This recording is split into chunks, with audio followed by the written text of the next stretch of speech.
Buenos días, ingeniero. Esta es la presentación del trabajo final para la materia de análisis de sistemas de potencia.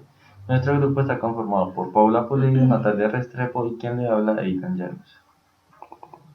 Bueno, para contextualizar lo que pretendemos hacer con nuestro trabajo es entender que es un flujo de potencia, que es también conocido como un flujo de carga, que representa una herramienta útil para el análisis numérico de los sistemas de potencia.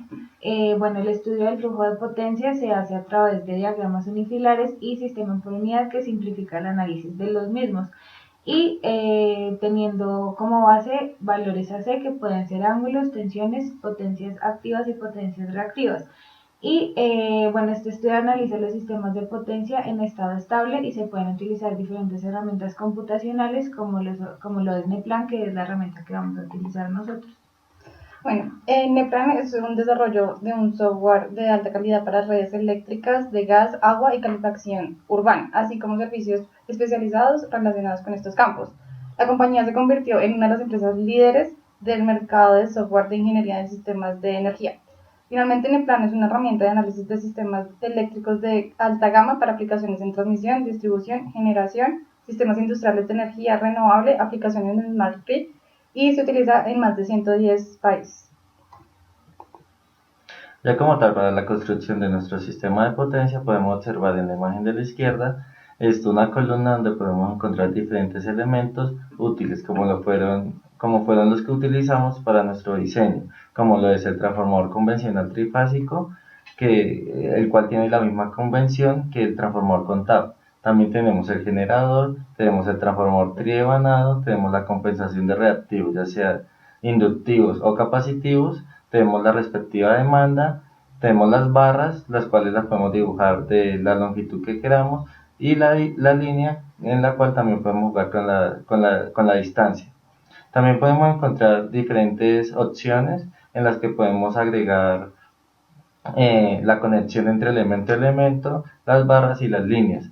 También podemos encontrar un botón en la parte izquierda al pie del flujo de carga donde podemos poner a correr el sistema, y tres posiciones a la derecha podemos encontrar la tabla donde nos bota todos los resultados que deseemos respecto a las barras y a cada uno de los elementos del sistema. El programa Neplan nos permite correr el flujo de potencia con diferentes métodos. Para este caso, vamos a correr este flujo de potencia por el método de Newton-Raphson, como se especifica en la figura número 4 de la derecha de la diapositiva, la cual corresponde a los parámetros de flujo de carga. Como se especifica en la parte superior de la imagen, se pone el método de cálculo en Newton-Raphson para que realice sus respectivas iteraciones. Bueno, ahora vamos a explicar cómo fue la construcción de nuestro sistema. La primera parte de nuestro sistema está compuesto por una unidad generadora, 5 transformadores, 5 demandas y 4 líneas de transmisión. Bueno, lo primero es especificar que la unidad generadora está a 13.8 kilovoltios y se transforma a una tensión de 230 kilovoltios, que va a ser la tensión de cada una de las barras. Bueno, se cuenta con dos transformadores con TAP, que son el transformador 2 y el transformador 3, que están conectados a las dos cargas.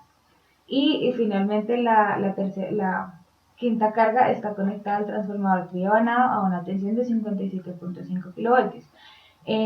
Bueno, en la última barra de este anillo se cuenta con dos transformadores conectados en paralelo para garantizar una mayor confiabilidad a nuestro sistema, y que en caso de que alguno de estos dos falle, la siguiente parte del sistema no vaya a estar desconectada y se genere una selectividad en el mismo. Bueno, como se puede evidenciar en la figura número 6, el anillo número 2 está compuesto por dos generadores, tres transformadores trivanados y tres transformadores trifásicos.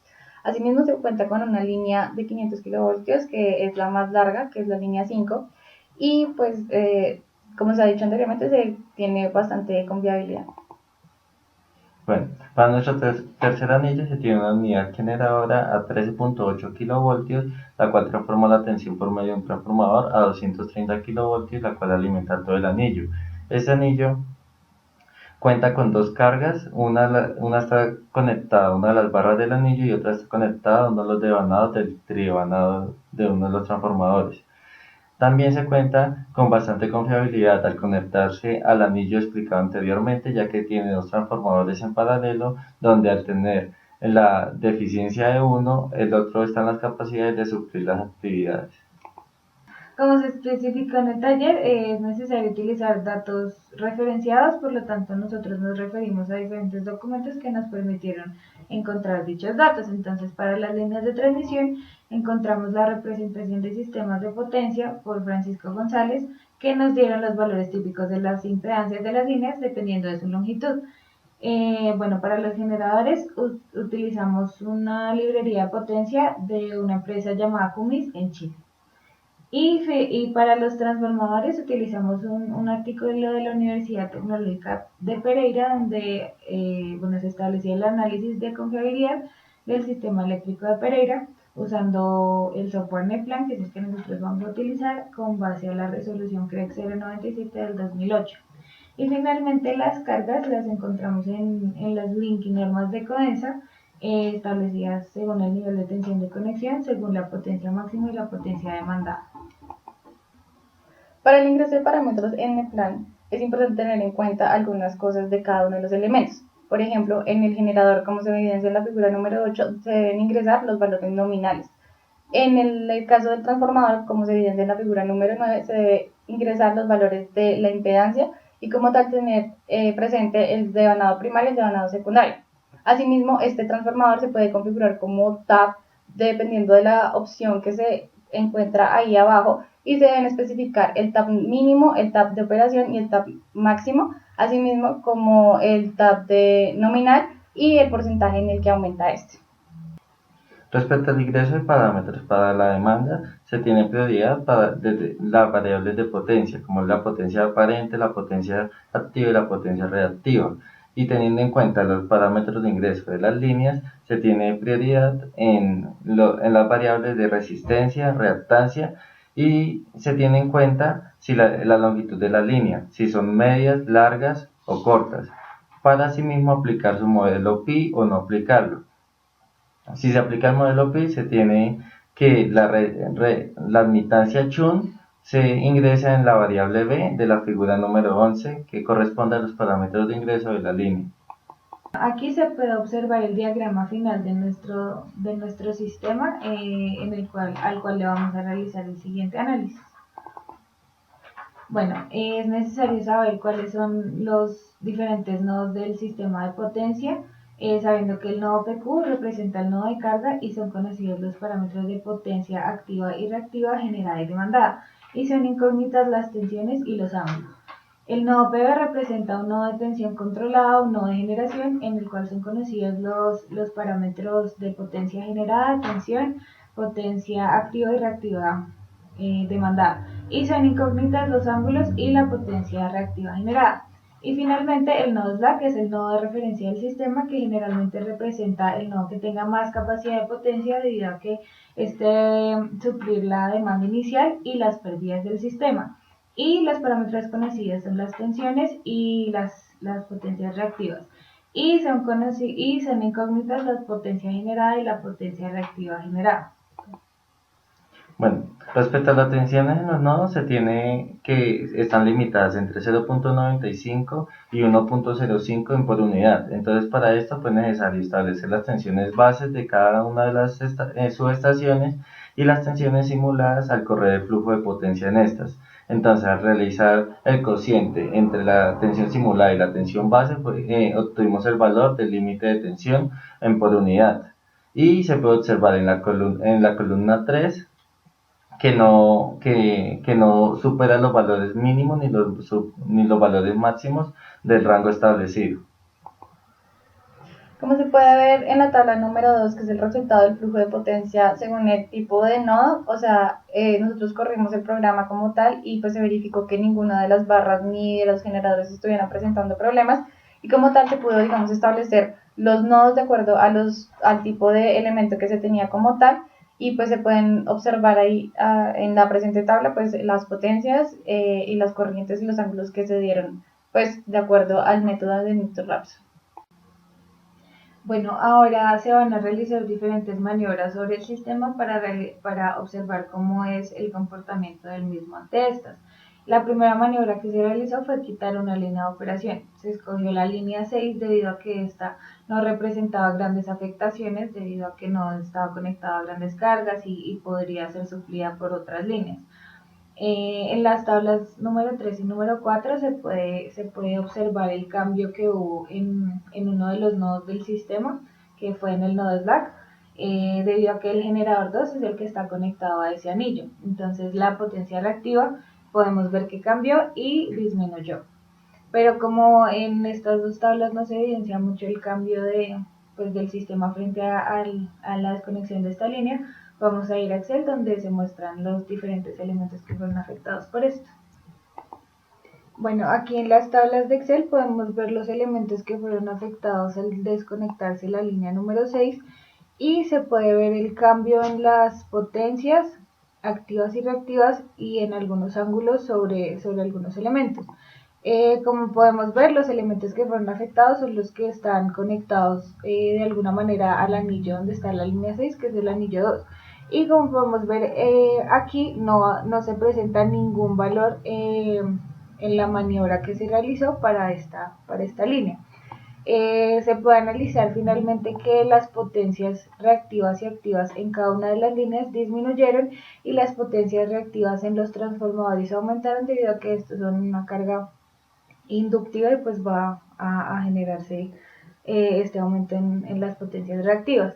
Y finalmente se tiene que hay una disminución en la potencia reactiva del generador debido a que esto fue como una desconexión de carga para esto.